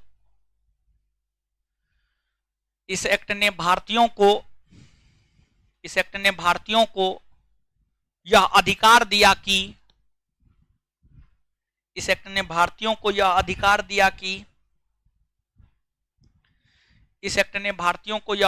दिया कि कंपनी के अधीन नियुक्त हो सके, कंपनी के अधीन भारतीय नियुक्त हो सके, कंपनी के अधीन भारतीय नियुक्त हो सके, कंपनी के अधीन भारतीय नियुक्त हो सके, कंपनी के अधीन भारतीय नियुक्त हो सके। आगे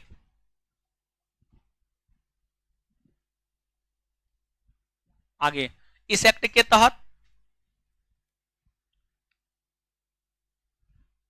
तहत बंगाल के गवर्नर जनरल, इस एक्ट के तहत बंगाल के गवर्नर जनरल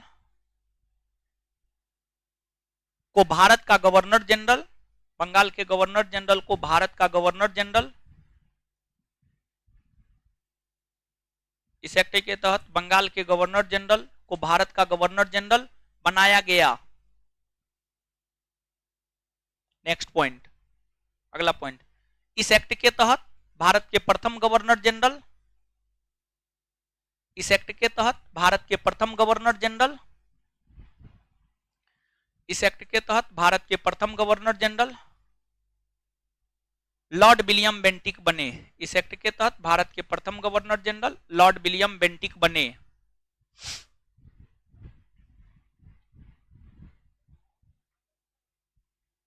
इस एक्ट के तहत भारत के प्रथम governor general Lord William Bentinck बने।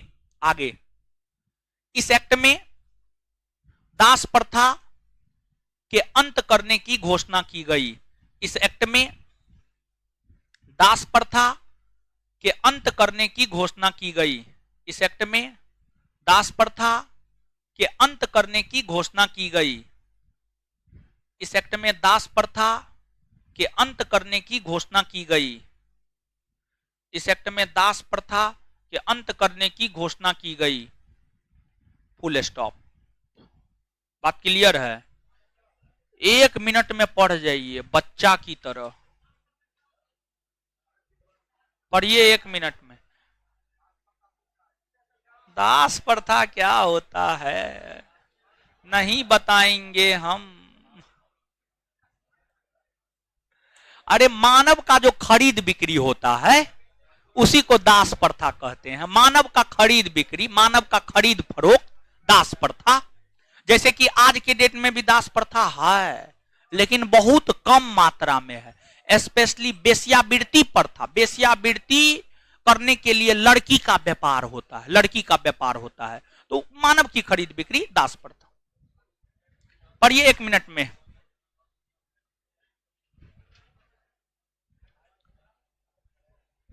पढ़िए गुरुजी लोग। देख रहे हैं क्लासरूम में बदलाव मिल रहा है। देखिए पंखा नच रहा है, खूब नच रहा है ना। एग्जॉस्टर लगवा रहे हैं ना। ये जो दीवार है ना, दीवार टूट जाएगा। 5 से 10 मिनट और टाइम दीजिए, दीवार टूट जाएगा। ऑफिस नीचे जाएगा, केबिन नीचे जाएगा, समझे?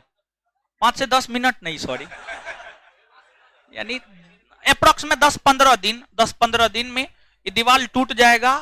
और ऊपर देख रहे हैं उधर भी क्लासरूम ऐड हो रहा है। वो पूरा बिल्डिंग है ना, उस साइड वाला, वो पूरा ऊपर से लेकर नीचे तक ले लिए, समझ गए? क्लास ऐड हो जाएगा उसमें, समझ गए? तो थोड़ा सा कष्ट है अभी थोड़ा सा कष्ट है, लेकिन कुछ दिन में कष्ट दूर हो जाएगा।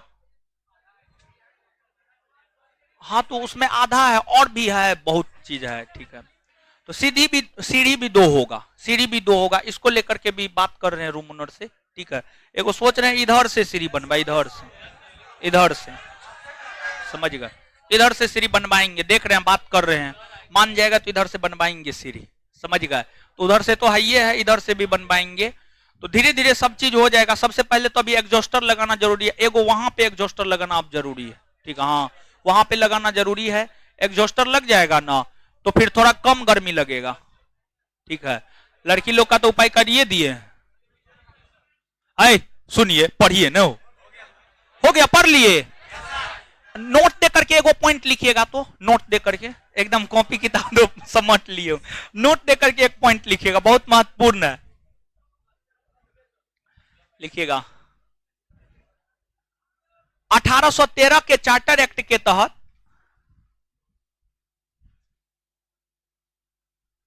1813 के चार्टर एक्ट के तहत कंपनी के व्यापारिक एकाधिकार को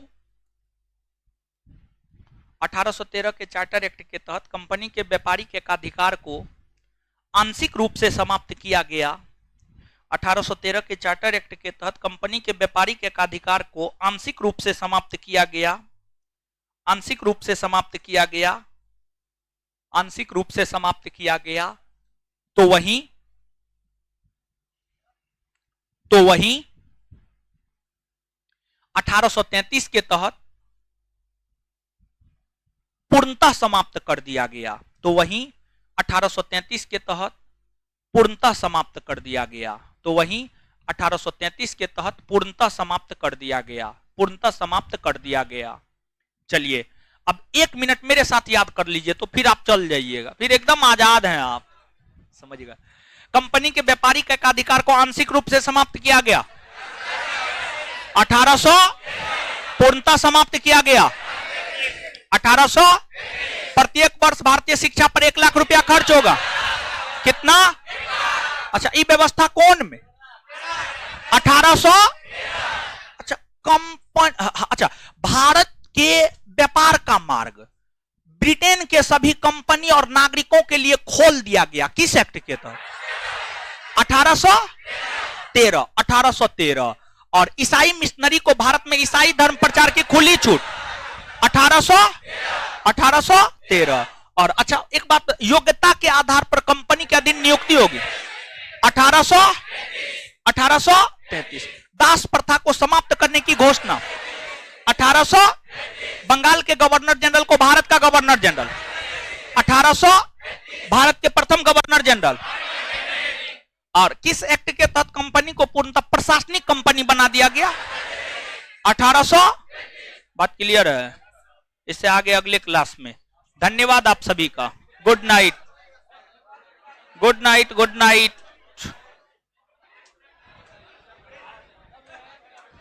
चलिए ऑनलाइन वाले बोलिए तो क्या क्या दिक्कत है?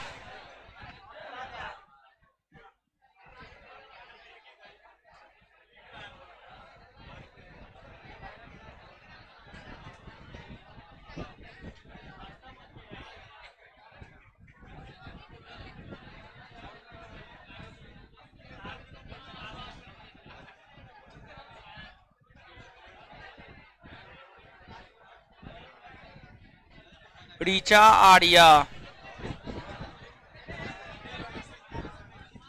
पीडीएफ ओपन नहीं हो रहा है अंकित? उसको नंबर दे दीजिए, ऋचा आर्या को नंबर दे दीजिए ऑनलाइन वाला, ताकि उसका पीडीएफ ऑन हो सके। उसको बता दीजिए कैसे पीडीएफ ऑन हो।